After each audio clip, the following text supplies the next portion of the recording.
we're off to watch the film now. Yeah, the first screening on a big screen. It's going to be very exciting. So let's go and watch the film. Okay.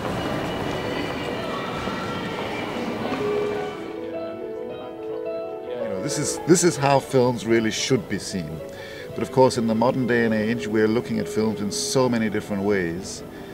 But for me, having grown up with cinema, grown up with filmmaking actually on celluloid, for me, this is the real test. Watching a film on a big, beautiful screen like this, you know. So I'm looking forward to seeing how it all works out.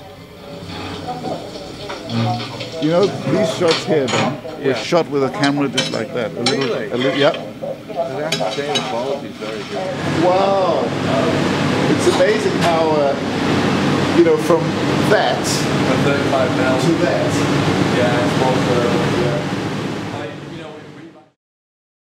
Seeing the test screening yesterday, this is very much your personal vision of how cinema can be. How do you think people are going to engage with that when they actually see it?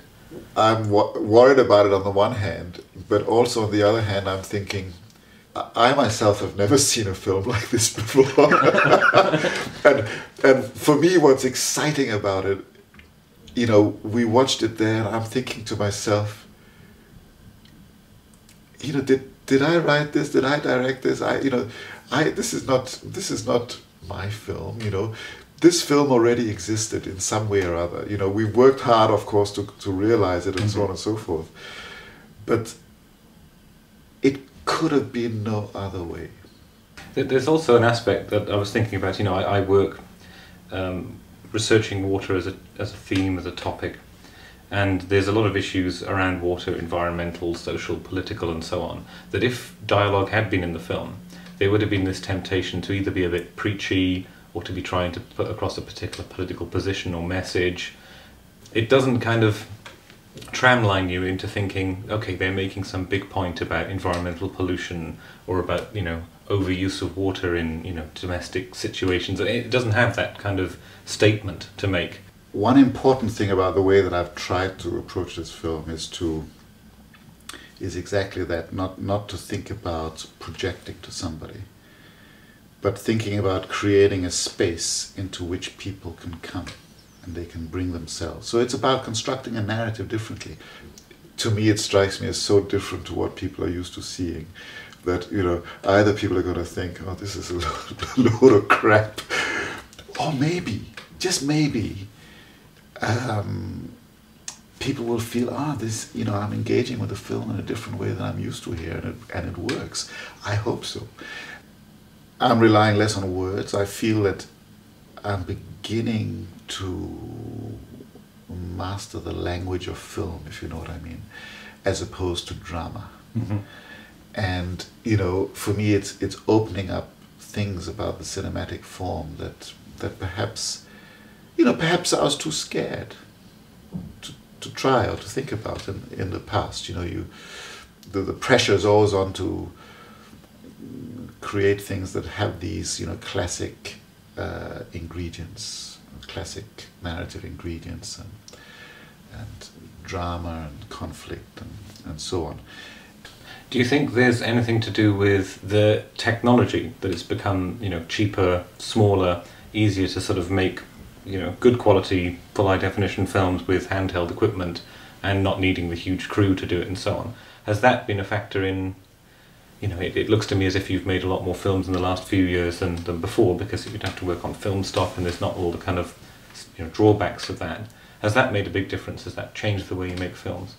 Absolutely. I mean, the great thing about filmmaking now is that I don't have to go and ask anybody for permission to make a film. I can make a good film with no money. Mm-hmm. And this is making a huge difference, I think, to film generally, but to me in particular. You know, I grew up with cinema, you know, we grew up with celluloid, the laboratories, and it was very difficult to make a film without going to effectively sell it first. Yeah. And that means that it's the gatekeepers who, in a sense, decide ultimately what the style is and what the approach is and what, you know, what's fashionable at any particular moment in time. Here, you saw the test screening yesterday. This film was made on what I would call a micro budget, and I mean micro. Yeah.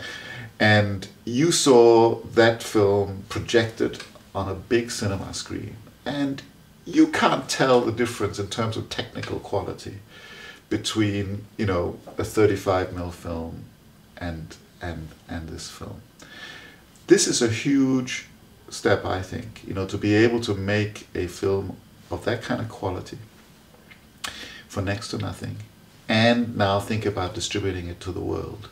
And we can now take chances that, you know, we couldn't do a few years ago. And for me, that's been very liberating.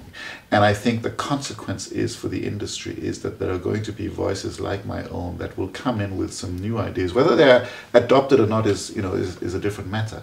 You know, when you're writing a script, for example, that you know that you're not going to have a lot of money. Mm-hmm. But on the other hand, you also know that you have the technology to do a lot of things. Yeah.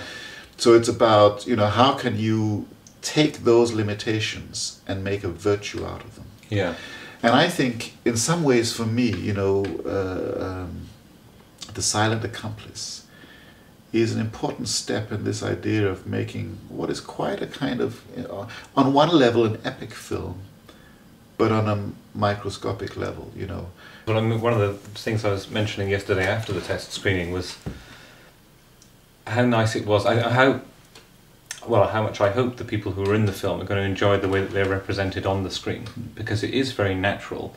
I think people have this misconception that acting on the screen has a relationship to acting on stage. Mm-hmm. I think the two are completely unrelated. Film is not about acting at all. It's about being.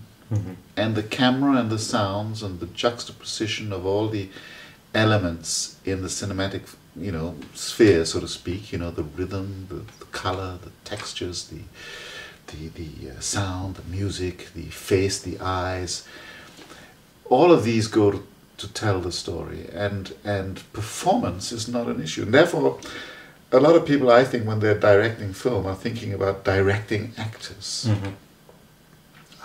That to me is not filmmaking. That is filmed drama. Mm-hmm. Which is what most films are. Do you want to say a bit about why the sound is the way it is in the film? I think, you know, music to me is the mother of all the arts. It's the most powerful form of expression I think we've got. You know, it goes straight to the heart. Mm-hmm. And I feel that often people use music, you know, to cover for lazy filmmaking. Right.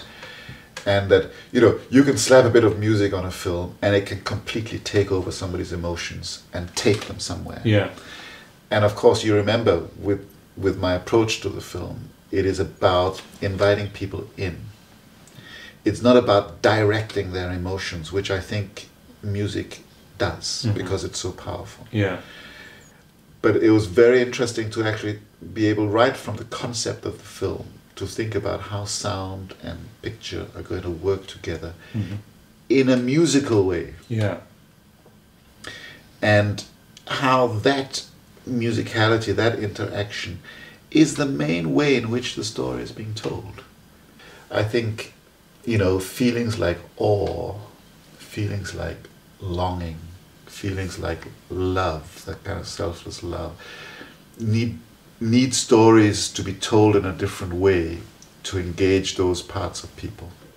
And we're simply not used to it, you know, we're as a culture here in Britain. And so I hope that the Silent Accomplice, you know, I hope people will be able to respond to it